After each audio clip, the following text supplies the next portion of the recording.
अस्सलाम वालेकुम। You watching health solutions TV. मैं हूं डॉक्टर अदीना असलम विद सेहत से है ज़िंदगी। आज हमारे साथ गेस्ट मौजूद हैं mister Umar, who is correspondent on health solutions TV. अस्सलाम वालेकुम। वालेकुम अस्सलाम, कैसी हैं डॉक्टर साहब? अल्हम्दुलिल्लाह। मिस्टर उमर आज हमारे साथ फिर से हाजिर हैं और हमने लास्ट टाइम भी जैसे कोविड पे थोड़ी बहुत एक जनरल सी डिस्कशन की, तो हम वैसे ही आज भी कंटिन्यू रखेंगे उसको। तो अब हम बात करते हैं कि अभी जो है आजकल जो ऑनगोइंग सिचुएशन है वो कोविड की एक नए वेरिएंट के साथ आई है। जो ये लहर आई है, this is a new variant जिसको डेल्टा वेरिएंट कहा जाता है। तो आपने क्या चेंजेस देखी जो फर्स्ट वेव आई, उसमें आपने किस तरह से जनरल लोगों का जो है वो रिएक्शन देखा, फिर किस तरह से आपने वेरी होते हुए देखे रिएक्शंस? अच्छा डॉक्टर साहब, इसमें दिसंबर 2019 में जब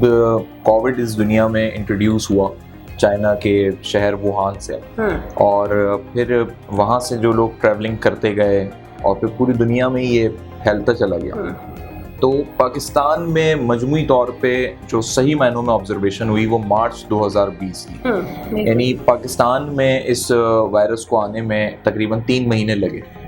और मार्च में नंबर ऑफ केसेस बढ़ना शुरू हो गए, रिपोर्ट होना शुरू हो गए। हमारे पास कोई इसका मैकेनिज्म मौजूद नहीं था और यही फर्स्ट लेयर थी पाकिस्तान के अंदर जो 2020 मार्च में आई। तो हमने देखा कि 14 या 15 मार्च से हम लॉकडाउन की तरफ गए और एक बहुत ही सख्त फैसला लिया गया गवर्नमेंट की जानिब से, और उसमें फिर national command and operation centre बना NCOC। तो ये एक पहला एक्सपेरिमेंट भी था और उस फर्स्ट लेयर का हमें नहीं पता था कि इसका कितना ज़्यादा नुकसान हो सकता है, लेकिन हम जो दुनिया को देख रहे थे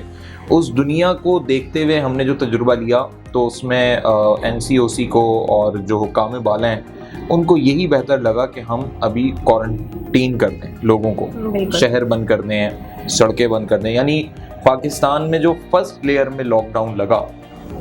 उसके बाद किसी लेयर में इस सख्त लॉकडाउन को हमने नहीं देखा। यानी आप ये समझे इंटरसिटी ट्रांसपोर्ट बंद, यानी पूरा पाकिस्तान का इकोनॉमिक सेटअप डिस्टर्ब हुआ उसमें, लोगों में खौफ था और क्वारंटीन होने के बावजूद लोग इस वायरस का शिकार हो रहे थे। पूरे घर के अफराद इस वायरस का शिकार हो रहे थे और जिनका इम्यून सिस्टम कमज़ोर था उनके जो लंग्स थे या उनके जो दीगर बॉडी ऑर्गन्स थे वो इतना ज़्यादा उससे इफ़ेक्ट हुए कि वो मौत की तरफ चले गए। अच्छा, इसमें इसी फर्स्ट लेयर में हमने ये भी देखा कि जो हॉस्पिटल्स हैं उनमें इतनी ज़्यादा इस चीज़ को हैंडल करने की सलाहियत नहीं थी, तो डॉक्टर्स भी इसका शिकार हुए और जो लोग फ्रंट लाइन पे काम कर रहे थे, मेडिकल स्टाफ था, पैरामेडिकल स्टाफ था, डॉक्टर्स थे, खुद उनकी जानें इसमें ज़ाया हुई, इंतकाल कर गए। एक बड़ी तादाद है डॉक्टर्स की भी। तो उस वक्त वो खुद भी डरे हुए थे और जो पेशेंट था वो खुद भी डरा हुआ था, और अस्पताल पहुंचने के बाद जो आइसोलेशन वार्ड्स बनाए गए थे वहाँ पे कोई फैसिलिटीज़ भी नहीं थी। तो ये हमारा जो फर्स्ट लेयर वाला पीरियड था ये इंतहाई ख़तरनाक पीरियड था पाकिस्तान का, और उसमें मिस हैंडलिंग इतनी हुई है कि आप समझें कि 50 या 70% जाने जो लोगों की ज़ाया हुई हैं वो सिर्फ मिस हैंडलिंग की वजह से ज़ाया हुई, क्योंकि वो आइसोलेटेड वार्ड में गए तो उनको कोई ऐसी खातिर ख़ास सर्विसेज नहीं मिली। वो इतने ज़्यादा कोविड की वजह से साइकोलॉजिकल उन पे इतना तारी हुआ कि वो जाने वाला वापस ही नहीं आया। और ये एक रूटीन बन गई थी कि जो भी आइसोलेशन में जा रहा है उसके वापस आने के, क्योंकि वो कहते थे जो उसका वो ऑक्सीजन का जो लेवल है वो गिरता जा रहा है, फिर वो फौरन ICU से वेंटिलेटर का मतलब था कि बंदा मर चुका है, वापस नहीं उठा पाएंगे आप। तो बहुत 2% केसेस सक्सेसफुल रहे, वरना 98% में लोग मरते चले गए। तो ये पहला लॉकडाउन जब इसमें नॉर्मलाइजेशन हुई है तो ये वो पीरियड था तकरीबन कोई 3 से 4 महीने के बाद इसमें थोड़ा चीज़ों को खोला गया और चीज़ें जो हैं वो फिर इतने इस पीरियड में ही समझा गया कि हाँ हम चीज़ों को कैसे कवर कर सकते हैं, क्योंकि एक्सपेरिमेंट्स बहुत सारे हो चुके थे, लर्निंग हो चुकी थी, कमांड सेंटर मजबूत बन चुका था, और उसमें ये भी ऑब्जर्व किया गया कि इसमें लोगों को कौन कौन सी एक्सरसाइज में रखना है और किस एक्सरसाइज से रोकना है। लेकिन हुआ ये कि सेकंड लेयर से पहले एकदम नंबर ऑफ केसेस अगेन बढ़ गए। तो फिर यही था कि अब मिस हैंडलिंग ना हो, लेकिन उसमें आप देखें तो जो अमवात हैं उसकी शरह इतनी ज़्यादा आपको नहीं दिखती। फिर आगे थर्ड लेयर में भी शरह कम हुई अमवात की, और थर्ड लेयर को तो बिल्कुल फॉर ग्रांटेड लिया पूरी नेशन ने। बिल्कुल। उसकी बुनियादी वजह ये रही कि लोगों ने ये समझ लिया था कि या तो लोग कोविड को एक्सपीरियंस कर चुके थे, तो उन्होंने उसको एक नॉर्मल एक फ्लू समझ लिया था कि ये होता है, और बहुत सारे ऐसे भी स्टोरीज परसेप्शंस आए, सोशल मीडिया पे चीज़ें आई, इवन मास्क के हवाले से ऐसी वीडियोज आई कि अगर उसमें आप अपने जो एस्केप कर रहे होते हैं हम, या उसको आप हरारत मिले तो उसमें भी कुछ बैक्टीरिया पैदा हो जाते हैं, तो लोगों ने कहा यही एक्चुअल वो वायरस है। तो लोगों ने अपने अपने कुछ ने, कोई प्याज से इलाज बता रहा था कि प्याज को सूंघ लें, खा लें, तो टोटके भी आ गए लोगों के, एक्सपीरियंस बहुत हो गए थे, तो वही क्योंकि इससे पहले दुनिया में इस चीज का कोई था नहीं, कोई वैक्सीनेशन नहीं थी। लेकिन थर्ड लेयर में जो एक अनोखी चीज हुई वो हुई वैक्सीनेशन की, और वैक्सीनेशन के लिए काम तो शुरू दिन से ही शुरू हो चुका था। यानी आप इससे अंदाजा करें 2020 के इब्तिदा से ही चाइना इस पे लग चुका था, वर्ल्ड हेल्थ ऑर्गेनाइजेशन ने टास्क दे दिए थे। अच्छा, इस वैक्सीनेशन का सेकंड लेयर में भी हमने बहुत कुछ सुना कि बंदरों पे इस्तेमाल की गई और चूहों पे इस्तेमाल की गई, तो उसके नताइज 100% कहीं भी नहीं मिले। तो अल्टीमेटली आज भी किसी भी वैक्सीन के 100% नताइज हमारे पास नहीं है। लेकिन थर्ड लेयर में ये देखने में आया कि वेस्ट ने इसका भरपूर इस्तेमाल किया। यूएस में, कनाडा में लाखों की तादाद में वैक्सीनेशंस की खुराकें गई, और उस चाइना ने भेजी और कुछ रशिया ने बनाई, और इसमें जो दो मेजर कंट्रीज सामने आई, यूएस और जर्मनी का एक इसमें अलायंस दिखा, उन्होंने अपनी एस्ट्राजेनेका बनाई और रशिया ने अपनी एक सेपरेट बनाई। इन्होंने अपने अपने रीजन्स तय कर लिए और बहुत हद तक उससे लोगों को फ़ायदा हुआ। लेकिन जॉनसन एंड जॉनसन कंपनी की जो इंटरनेशनल वैक्सीन थी, मॉडर्ना थी, इन वैक्सीनेशन के नुकसानात भी हुए, क्योंकि स्टार्ट में जब ट्रायल हुए तो उसमें लोग या तो मर गए या बेहोश हो गए। इस किस्म की वीडियोज़ भी हमने देखी। तो थर्ड लेयर वो थी कि लोग एक्सपीरियंस कर चुके थे कोविड को, गवर्नमेंट को समझ आ गए थे तमाम मुल्कों की कि हमने हैंडल कैसे करना है, लोगों को अपने रोज़मर्रा के मामूलात कैसे चलाने हैं, यानी ऑनलाइन सिस्टम के तहत कैसे चलना है, ये समझ आ चुका था। तो थर्ड लेयर लोगों के लिए इतनी ज़्यादा पैनिक वाली नहीं रही जितनी फर्स्ट लेयर थी, और सेकंड वाली को भी लोगों ने इतना ज़्यादा फील इस वजह से किया कि उसमें अमवात की शरह थी। अब यहाँ पे जो मजमूई तौर पे आज हम पाकिस्तान की बात करें तो फोर्थ लेयर पाकिस्तान पे चल रही है कोविड की, और इसमें तकरीबन अगर सिर्फ मैं पंजाब की बात करूं तो पंजाब के अंदर ही जो है शरह बढ़ती जा रही है, क्योंकि आबादी के हिसाब से सबसे बड़ा सूबा है। तो आज की तारीख में लाहौर में 11%, और रावलपिंडी में 8%, भावलपुर में 9% और मुल्तान में 7%, यानी ये पंजाब के वो शहर हैं आबादी के हिसाब से जो सबसे ज़्यादा पॉपुलेटेड हैं। तो यहाँ पर अगर ये शरह चल रही है जो अप्रॉक्सीमेट 10% को टच कर रही है, तो ये एक अलार्मिंग सिचुएशन है। लेकिन आप अगर इस शरह के तनाजुर में अमवात देखें तो वो उतनी नहीं हो रही, यानी पॉजिटिव केसेस तो आ रहे हैं, यानी अब लोगों की अंदरूनी सलाहियतें भी इतनी बढ़ चुकी हैं इम्यून सिस्टम के हवाले से। मैं बताना चाह रहा हूँ कि वो वैक्सीनेटेड हुए हुए तो भी कोविड हो रहा है, तो उनको इतना ज्यादा इफेक्ट नहीं कर रही, यानी अमवात की शरह कम हो रही है। अलबत्ता कोविड की जो मुस्बत केसेस की शरह है वो बढ़ती जा रही है। अब इससे जो हमें एक बात ये समझ में आ रही है वो ये समझ में आ रही है कि लोग वैक्सीनेशन के बाद, या लोगों ने इस फोर्थ लेयर में बिल्कुल कोविड को समझ लें कि फॉर ग्रांटेड ले लिया है, या बिल्कुल उन्होंने मास्क तो बिल्कुल छोड़ ही दिया, यानी मास्क अब सिर्फ अगर बैंक में दाखिल होना है, कहीं मजबूरी है तो लगा लिया। यानी अब वो रुझान नहीं है लोगों का वो रुझान भी नहीं है कि हम बंद कमरे में बैठे हुए हैं तो भाई हमें मास्क लगा लेना चाहिए, डिस्टेंस रखना है। ना सोशल डिस्टेंसिंग का ख्याल है, ना मास्क का कोई ख्याल हो रहा है पूरे पाकिस्तान में। और सबसे जो इसमें मसला है वो ये है कि जिस तरह हम शुरू में फर्स्ट और सेकंड लेयर में बहुत ज़्यादा हैंड सैनिटाइजर्स का इस्तेमाल कर रहे थे कि उसकी किल्लत हो गई थी हैंड सैनिटाइजर्स की,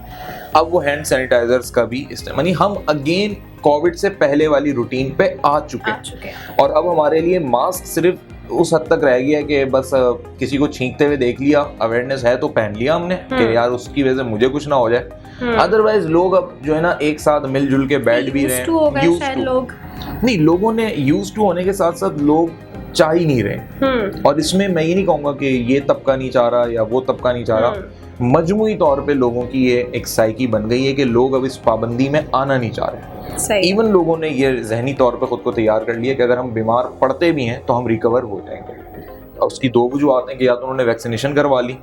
या उसकी सेकंड वजह यह है कि उन्होंने उसको कहा कि ये तो एक नॉर्मल वो चीज़ है, तो पहले भी होती थी, हमें कोई इतनी बड़ी चीज़ है। यानी इंडिया में डेल्टा की जो पैदाइश एक्चुअली इंडिया की है, और इस हद तक बढ़ गया ये कोविड की जो एक नई शेप बनी कि वहाँ पर लोगों को ऑक्सीजन सिलेंडर्स नहीं मिले, बिल्कुल, और लाखों की तादाद में, यानी 5 लाख लोग अगर एक दिन में मर रहे हैं तो ये एक बहुत बड़ा फिगर था, बहुत बड़ा, सही बात। और कोविड की वजह से हमारा पूरा इंडिया डिस्टर्ब था। तो आज भी इंडिया की सिचुएशन कोई बेहतर नहीं है, यानी कनाडा, यूरोप, अमेरिका ने अपनी फ्लाइट्स बिल्कुल कैंसिल कर दी हैं, ना जाएंगी ना आएंगी। कार्गो फ्लाइट्स का भी बड़ा उन्होंने ऐसा एसओपी रखी है कि बहुत स्कैंड होके, स्प्रे होके चीज़ें आ रही हैं और जा रही हैं, और उनकी भी तादाद कम कर दी, कंट्री को आइसोलेट कर दिया उन्होंने, पूरी कंट्री को दुनिया से उन्होंने आइसोलेट किया। तो अब जो सिनेरियो है ना, क्योंकि हम पड़ोस में बैठे हुए हैं बिल्कुल, और ये एक वबा है, तो हमें एटलीस्ट इस हवाले से ये सोचना चाहिए मिनहसुल कौम और हमारी गवर्नमेंट को कि हमारी जो एहतियाती तदाबीर और सारी चीज़ें हैं, अच्छा ये ना तो ये बंदूक के जोर पे हो सकता है, ना ये इस तरह हो सकता है कि सिंध गवर्नमेंट ने जैसे पाबंदियां कर दी, ये हो सकता है सिर्फ और सिर्फ अवेयरनेस है, बिल्कुल, कि लोगों ने तो अपना जिंदगी का काम चलाना है, लेकिन उनको बताया जाए कि अब क्राइटेरिया आपका ये है। जैसे आपने एजुकेशन का बताया जी ऑनलाइन है, लेकिन आज की तारीख में अब गुज़िश्ता हफ्ते ये इतलात हमें मिली कि स्कूल पेरेंट्स ने और स्कूल टीचर्स ने, इंतज़ामिया ने प्रोटेस्ट किया, तो वो इसी वजह से वो यहाँ तक कह रहे हैं कि हम बच्चों को ओपन एयर में पढ़ाने को तैयार हैं। तो इस तरह गवर्नमेंट को थोड़ा कॉम्प्रोमाइज सिचुएशंस क्रिएट करनी पड़ेंगी, और लोगों को वो चीज़ें इन्वायरमेंट देना पड़ेगा कि उनके मामलात चलते रहे, क्योंकि अगर लोग पैक होते चले जाएंगे बार बार, आइसोलेशन, क्वारंटाइन, सिस्टम जो है वो डैमेज हो जाएगा, इकोनॉमी पे इफेक्ट पड़ेगा, लोगों के रोजमर्रा मामूलात पे इफेक्ट पड़ेगा। अब मिसाल के तौर पे अगर बाजार है और वो खुले बाजार हैं, यानी ऊपर छत नहीं है, जैसे संडे बाजार होते हैं, ओपन बाजार है, और उसमें आवाम की तादाद कम है, यानी लिमिटेड करके लोगों को जाने दिया जा रहा है, रश कम रखा जा रहा है, तो ये लोग कर सकते हैं, उसमें भी एसओपीज का इंतजाम रखा जाए, इस मतलब ड्यूरिंग बाजार में शॉपिंग के वक्त स्प्रे हो रहे हो, तो ये वो चीज़ें होती हैं जिससे लोगों को थोड़ा सा एनवायरनमेंट में फ्लेक्सिबिलिटी फील होगी, लोग फिर इन चीज़ों को देख के फॉलो भी करेंगे एसओपीज को। लेकिन अगर सिर्फ पाबंदियां लगेंगी, ना लोग फॉलो करेंगे और ना रोजमर्रा के मामूलात चल पाएंगे, यानी गवर्नमेंट अगेन एंड अगेन बंद करती रहेगी चीजें, लोग उस रिएक्शन में मजीद और फॉलो नहीं करेंगे चीजों को। तो चीजें अगर ओपन एयर में हो सकती हैं तो उनका एक टाइम पीरियड, उनका एक पूरा मैकेनिज्म बनाया जाए और पब्लिक को उस क्राइटेरिया में लेके आ जाए, तब तो पब्लिक भी चीजों को फॉलो करेगी। तो इस वक्त हम 4th लेयर में, और ये 4th लेयर जो दुनिया के लिए, स्पेशली इंडिया के लिए मैं बता रहा हूँ कि डेल्टा की सूरत में कितनी खतरनाक, लेकिन हमारे मुल्क में वो अल्हम्दुलिल्लाह वो मसाइल नहीं हुए, लेकिन अमवात फिर भी बढ़ रहे हैं, तो उसको भी कंट्रोल करने की ज़रूरत है, और वो तभी कंट्रोल होगा जब लोगों को अवेयरनेस दी जाए। बिल्कुल, और मेन रीज़न ये कि कोविड ये चीज़ ख़त्म नहीं होगी, ठीक है, हम ये जानते हैं कि ये वायरस है, ये रहेगा, इसकी वैक्सीनेशन होती रहेगी, इसकी ट्रीटमेंट आ गई है, तो हमें फ्यूचर में इस तरह से स्टेप्स लेने होंगे, इस तरह सिस्टम बनाना होगा कि लोग उसको अडेप्ट कर लें अपने बिल्कुल डेली रूटीन में, अपने लाइफस्टाइल में। तो ये पूरा गवर्नमेंट को इस पे एसओपीज़ ज़ाहिर है जो है वो नए क्रिएट करने पड़ेंगे। जैसे हम अभी ये देख रहे हैं कि जो जितनी भी सारी स्ट्रिक्टनेस है वो एजुकेशनल डिपार्टमेंट पे आ रही है कि शायद सिर्फ स्कूल से ही फैलता है, लेकिन बाकी जो है मॉल्स वैसे ही भरे हुए हैं, जो बच्चे हैं वो तो वैक्सीनेटेड नहीं है। बिल्कुल, सिर्फ पंजाब गवर्नमेंट ने ये सजेशन दी है एनसीओसी को कि 18 साल से आप कम करें एलिजिबिलिटी क्राइटेरिया, यानी 16 साल तक के बच्चे को भी लगे।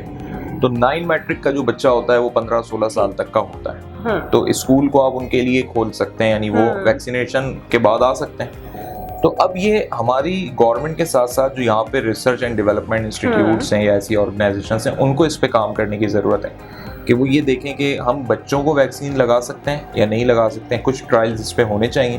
और अगर पॉजिटिव आपको, यानी कोई नेगेटिव इम्पैक्ट्स नहीं मिलते, उसके नताइज नहीं मिलते हैं, और ठीक है बच्चा अगर थोड़ा बहुत फीवर होता भी है उसको, लेकिन वैक्सीनेशन के बाद वो सेव हो जाता है कोविड से, तो फिर आप बच्चों में भी पाक वैक के नाम से जो बनाई गई है वैक्सीनेशन, उसको इंट्रोड्यूस करा सकते हैं। चाइना की आप किसी वैक्सीनेशन को इंट्रोड्यूस करा सकते हैं, बट अभी गवर्नमेंट जो है वो चीज़ों को हैंडल करने में लगी हुई है,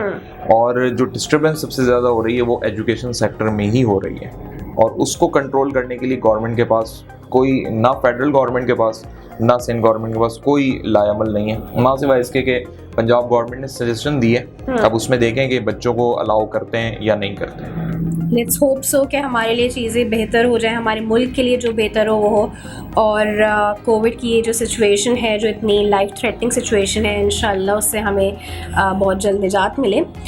थैंक यू सो मच, आपने हमें अपना टाइम दिया और बहुत अच्छी डिस्कशन रही। उम्मीद है आप लोगों को भी बहुत पसंद आई होगी। इंशाल्लाह फिर आपके साथ हाजिर होंगे किसी नए टॉपिक के साथ। तब तक इजाज़त दीजिए, अल्लाह हाफिज़।